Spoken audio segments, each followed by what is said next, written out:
આખી આ યાત્રા પૂર્વે પ્રભુજી આચાર્ય મહારાજ શ્રી એમણે એક વખત મને બેનર દેખાડી અને વાત કરેલી કે બેનરોની અંદર વિશેષ કરીને જે ચારે બાજુ લાગતા હોય એમાં જે આ ભગવાનના ફોટા લાગે છે ને, આ ભગવાનનું અપમાન થાય છે.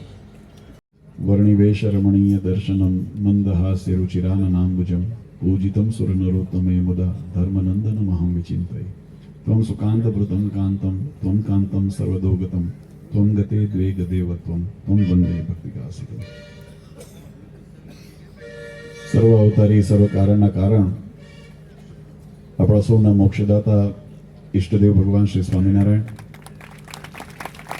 સ્વામિનારાયણ સંપ્રદાય દક્ષિણ વિભાગ અધિષ્ઠાતા દેવ વડતાલવાસી શ્રી લક્ષ્મીનારાયણ દેવ હરિકૃષ્ણ મહારાજ, જેમનો આશીર્વાદ લઈને આપણી આ યાત્રા પ્રારંભ થઈ છે, એવા ગઢપુરપતિ ગોપીનાથજી મહારાજની સ્મૃતિના આશીર્વાદ સહિત જેમના પ્રદેશમાંથી આપણો આ યાત્રા સંઘ અત્યારે નીકળી રહ્યો છે, એવા જુનાગઢપતિ રાધારમણ દેવની સ્મૃતિએ સહિત, અને જેમના ધામમાં હવે આપણો પગ ઉતાવળા થાય છે.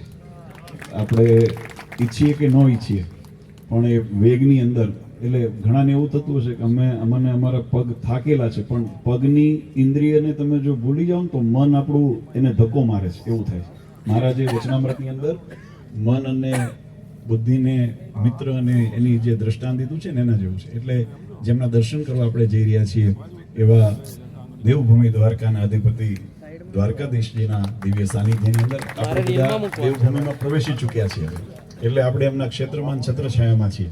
એટલે દ્વારકાધીશજીના દિવ્ય સાનિધ્યમાં મંચ ઉપર સમાસીન નિંબાર્ક સંપ્રદાય મહામંડલેશ્વર લલિત કિશોરજી મહારાજ, ઉપસ્થિત અમારા આપણા ધર્મકુળ આશ્રિત વાલા સર્વે સંતો પાર્ષદો, શ્રીજીના લાડીલા ધર્મકુળ આશ્રિત વાલા સર્વે સત્સંગી હરિભક્તો, સર્વ ધર્મ પ્રેમી સજ્જનો, મોક્ષભાગી જીવાત્માઓ, દરેક ભક્તજનોને અમારા હૃદયપૂર્વક જય સ્વામિનારાયણ.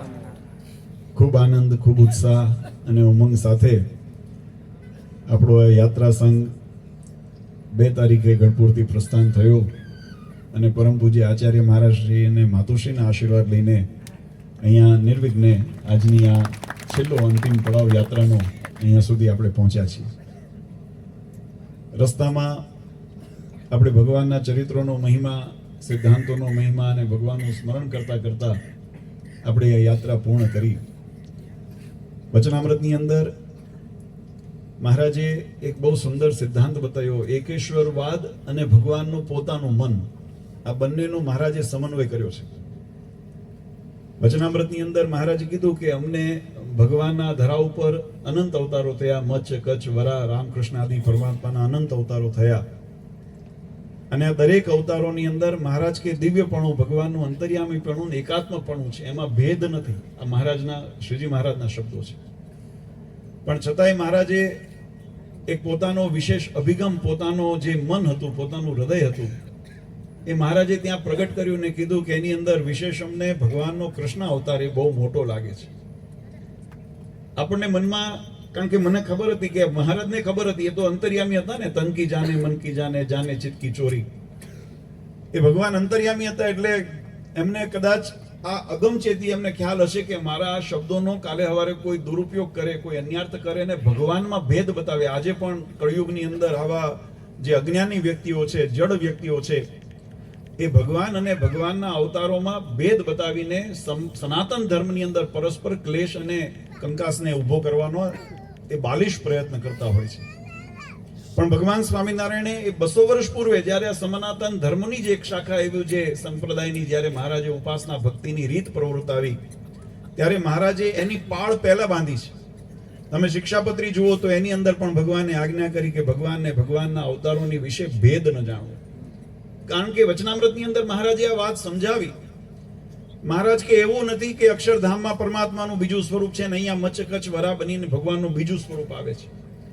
વચનામૃતની અંદર મહારાજ કીધું એ જ પરમાત્મા જે અનંત કોટી બ્રહ્માંડના અધિપતિ છે, સર્વના માલિક છે, જેના રોમશુ છિદ્રમાં અણુસમાં બ્રહ્માંડ કોટી ફરે, માયા કાળ રવિ શશી સુરગણો આજ્ઞાન લોપે ક્ષણ.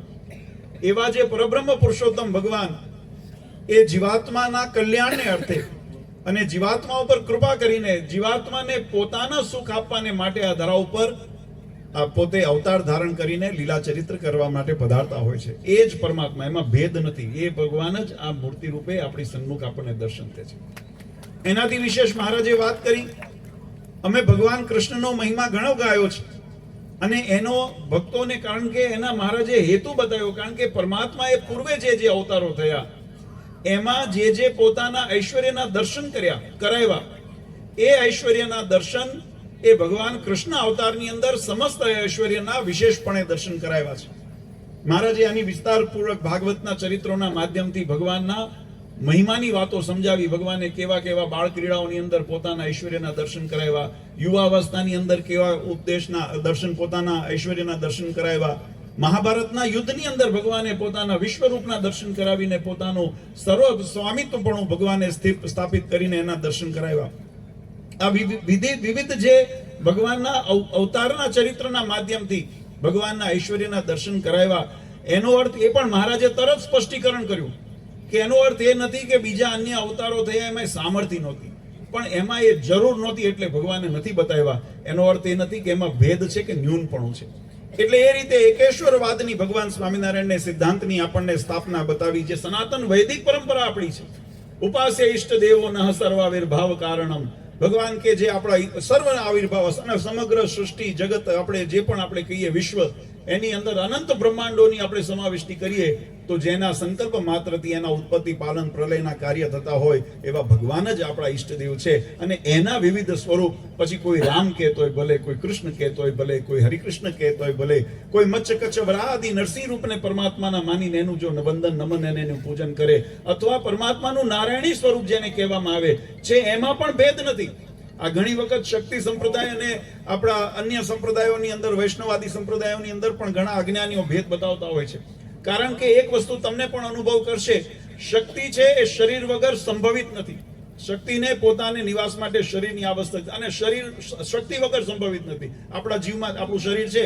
અત્યારે તમે બધા આ 300 કિલોમીટરની યાત્રા કરીને આવ્યા, જો શરીરમાં શક્તિ ન હોય તો એક ઢેફું ન ભાંગે આપણાથી એક ઢેફું, માટીનું ઢેફું હોય ને, એ ન ભાંગે જો શરીરમાં શક્તિ ન હોય. એટલે શક્તિ અને શરીર એનું જેમ યુગ્મપણું, એકાત્મ ભાવ બતાવ્યો છે, એમ ભગવાન સ્વામિનારાયણે કીધું નારાયણ સ્વરૂપ ને નારાયણી સ્વરૂપ એની અંદર પણ ભેદ નથી, એકના જ બે અંગ છે. આવો સનાતન ધર્મનો સિદ્ધાંત આપણને શાસ્ત્ર બતાવે છે. સત્સંગી જીવન ગ્રંથની અંદર આપણે જ્યારે શ્રવણ કરીએ, વાંચીએ, ત્યારે આપણને ખ્યાલ આવે.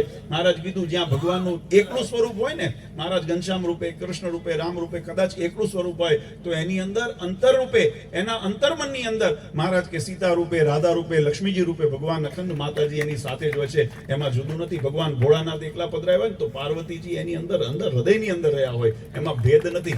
આ જે સનાતન ધર્મનો સિદ્ધાંત છે એ આપણો સ્વામિનારાયણ ભગવાને આપણને શીખવાડ્યો છે. અને એ નાતે આપણે કહીએ તો જેમ હમણાં અમારા કોઠારી સ્વામી વિશ્વવલ્લભદાસજીએ વાત કરીને, ગઢપુર ગોપીનાથજી મહારાજના દર્શન કરીએ અને દ્વારકાધીશજીના દર્શન કરીએ તો એનું આપણને સમાન ભાવથી આપણને એની અંદર ફળની પ્રાપ્તિ થાય ને આપણું હૈયું એટલું જ હરકે જેટલું આપણને આપણા ઈષ્ટદેવના દર્શન કરીને આપણને હરકે છે. એટલે આજે ખરેખર બહુ પધારો, આપણે બહુ તાળીઓના નાથી વધારીએ.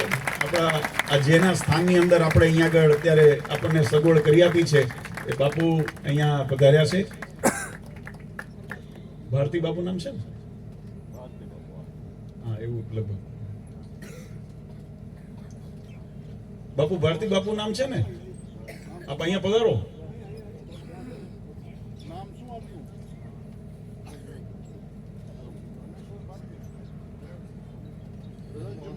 બ્રજમોહન ભારતી બાપુ, હા પધારો, આવો. એક હાર આપજો મને. એક મિનિટ બાપુ. હા, એક મિનિટ બાપુ. તમે બહુ સારી અમને સગવડ સુવિધા અને સહકાર આપ્યો.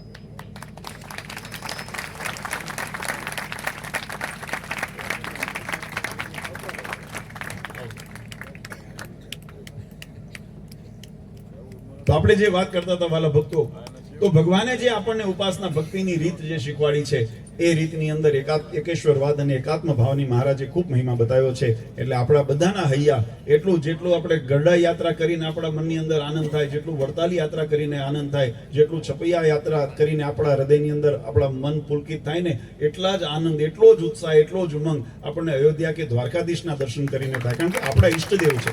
આપણા આરાધ્ય છે. અને એ ભાવથી આજે આપણે અહીંયા બધા દર્શન કરવા માટે જઈ રહ્યા છીએ. ખૂબ ખૂબ અભિનંદન. મેં સવારે પણ કીધું હતું, જે વ્યક્તિઓ, જે ભક્તો, જે આની શ્રદ્ધાને મારા લાખ લાખ વંદન છે.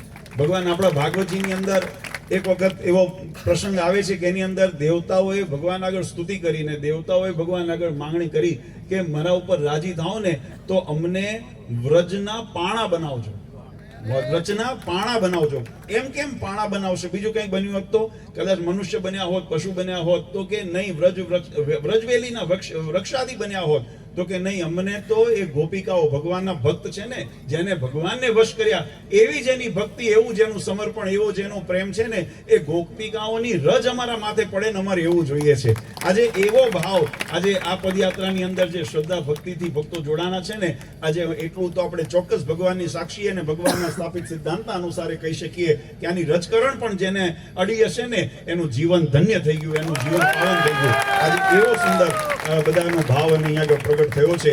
તો ભગવાનને પ્રાર્થના કરીએ, બસ બધાને પુનઃ એ જ ભલામણ વડીલ તરીકે કે અત્યાર સુધી ખૂબ શાંતિ અને શિસ્તતાથી બધા નિયમની અનુસાર ચાલીને આવ્યા છો. હવે તમે અહીંથી લગભગ અડધો પોણો કિલોમીટર, એટલે અહીંથી એક અડધો પોણો કલાક ચાલશો ને એટલે આપણને દ્વારકાધીશના ધજાના દર્શન થવાના છે. એટલે એ તમે એને જોઈને આનંદમાં આવો એની ના નથી, પણ ઉત્સાહમાં પેલું કે છે ને, આંખનું કાગળ ગાળે ઘસ્યું એવું ન કરશું. હા, અને છેવાડો આવ્યો ને એટલે બધા ઉતાવળની અંદર બધા છેલ્લે આપણે આવ્યા એટલે એવું ન થાય કે બધું આખો હાથી નીકળી ગયો ને પૂંછડે અટકાણો, એટલે આપણો પૂંછડા સહિત આપણે હાથીને પાર કરવો છે. એટલે બધા ખાલી બધા પદયાત્રીને ભક્તોને ખૂબ ખૂબ ભલામણ. તમને ઓછી ભલામણ એટલા માટે કારણ કે તમે 10-10 દિવસથી તમે આ સંઘની સાથે ચાલો છો, એટલે તમને હવે શિસ્તતાનો અનુભવ થઈ ગયો. પણ આ 2-3 દિવસથી જે આવ્યા ને, એમને મારી વિશેષ વિનંતી ભલામણ, જે આ 2-3 દિવસથી આવ્યા છે ને, કારણ કે તમે તાજા માજા છો. ઓલા બિચારા 10-10 દિવસથી હાલીને થાક્યા હોય, તમારી ઉતાવળના કારણે, તમારી ધક્કામુક્કીના કારણે ઓલાને કષ્ટ ન થાય એનું તમારે વિશેષ, યુવાનોને ખાસ કરીને જે આ 2 દિવસની અંદર વિશેષ આવ્યા છો, તમે બધાનું સ્વાગત છે આપણી પદયાત્રાની અંદર. અને ભગવાન તમને બધાને યાત્રાનું ફળ આપે, પણ આટલી જરા સુવિધાનું બધા વિશેષ ધ્યાન રાખજો. અમે જોતા હતા એટલે મને થોડુંક આ ટકોર કરવાનું મન થયું કે યુવાનો હરિભક્તો જે એકાદ દિવસની અંદર જોડાણા છે, તમે બધા તાજા માજા છો, એટલે તમારે બરાબર હજુ ઉર્જા એવી ને એવી છે, પણ આ ચાલીને આવ્યા છે અને તમારો સહેજ પગ આગો પાછો થાય ને ઓલા કંઈ ડખરાઈ જાય અને એનું રિધમ તૂટી જાય. એટલે એ બધાને જે યાત્રામાં જે જોડાયા છે એમને ખાસ બધા સુવિધા આપજો, સગવડ આપજો. તમે એની સાથે જોડાઈને એના કદમ તાલ સાથે તાલ મિલવજો. તમારા તાલ સાથે નહીં મેળવી શકે, હા, કારણ કે એમના પગ ભરાણા હોય, આપણે બધા જાણીએ છીએ. પણ એટલે એ વસ્તુનું ખાસ અનુસંધાન રાખજો. અને સાથે સાથે રોડ ઉપર, હાઈવે ઉપર આપણે દ્વારકા નજીક જઈશું, ટ્રાફિક વધારે છે, એટલે સાવધાનીપૂર્વક આપણે બધા ચાલીને, અને જે માહિતી છપિયા સ્વામીએ વાત કરી છે, અત્યારે રાતના વિરામા માટે પણ જે ભક્તોની પાસે સગવડ છે એમને દ્વારકા પોતાનો ઉતારો ગોતી લેવો અને સવારે પાછા પદયાત્રામાં જોડાઈ જજો. અને જે બપોર પછી આપણો કાર્યક્રમ પૂરો થાય પછી સૌની રીતે સાચવીને પાછા પોતાના ઘર તરફ પ્રયાણ કરશું, એવી બધાને ખૂબ ખૂબ ભલામણ છે. નાના મોટા કોઈને કડવા અનુભવ, કદાચ કોઈ કષ્ટ થયું હોય તો બધા મોટું મન રાખજો. અને હું તો કાયમ કહું છું કે કષ્ટ પડે ને એ જરૂરી છે, તો જ યાદ રહે, નહીં તો યાદ નથી રહેતું. હા, આપણે જીવનની અંદર થોડું ઘણું આવું હેરાન થયા હોય ને, કે જમવામાં વહેલું મોડું થયું હોય, ન થયું હોય, આરામ થયો ન થયો, અને હાલવાનું થયું, એટલે એની અંદર એ આપણને યાદગીરીનું એક કારણ બને છે. એટલે ભગવાનને પ્રાર્થના કરીએ કે તમામ સ્વયંસેવકોને, આયોજક સમિતિને, તમામ પદયાત્રીઓને કે ખૂબ સુંદરતાથી, શિસ્તતાથી સ્વામિનારાયણ સંપ્રદાયનું ગૌરવ વધે એવું તમારું આચરણ છે. અને એવું જ આચરણ કાયમ રાખીએ. અને આવતા વર્ષે વળી પાછા જ્યારે સંકલ્પ કરીએ ત્યારે જેમ અગમચેતી રાખજો, હવે આવું ન થાય. કારણ કે તમારી અગવડથી અમને દુઃખ થાય. પછી તમે આવ્યા આટલી શ્રદ્ધાથી, તમારી વ્યવસ્થા ન સચવાય, અને એનું કારણ એટલું જ હતું કે તમારામાંથી અમને સમયસર રિસ્પોન્સ ન મળ્યો. જેમ સ્વામીએ કીધું, ગયા વર્ષે આપણે જાહેરાત કરી, ગુરુ પૂર્ણિમાએ વિશેષ વડતાલની અંદર જાહેરાત કરી હતી, ત્યારથી વોટ્સઅપ ઉપર ફોર્મ ભરાના હતા, પણ બધા એની તરકાર ન લીધી અને બધા આવી ગયા.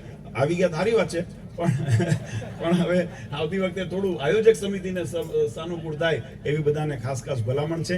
અને આપણો સત્સંગ પરિવાર છે. બાપુજી કાયમ કહેતા, નરેન્દ્ર પ્રસાદજી મહારાજ, કે હરિકૃષ્ણ મહારાજ આપણા પોષક છે. અને સંતો છે મોટા ભાઈ છે અને હરિભક્તો છે નાના ભાઈ છે. સાંખ્યોગી મોટા બેન, હરિભક્તો સ્ત્રી ભક્તો નાના બેન, એમ આ સત્સંગનો પરિવાર છે. અને આપણા સૌના શીટ છત્ર કોઈ હોય તો એ પરબ્રહ્મ ભગવાન હરિકૃષ્ણ મહારાજ છે.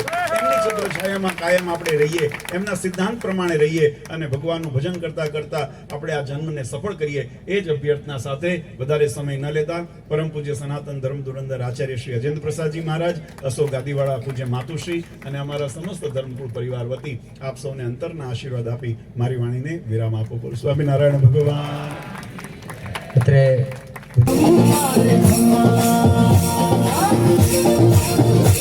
Oh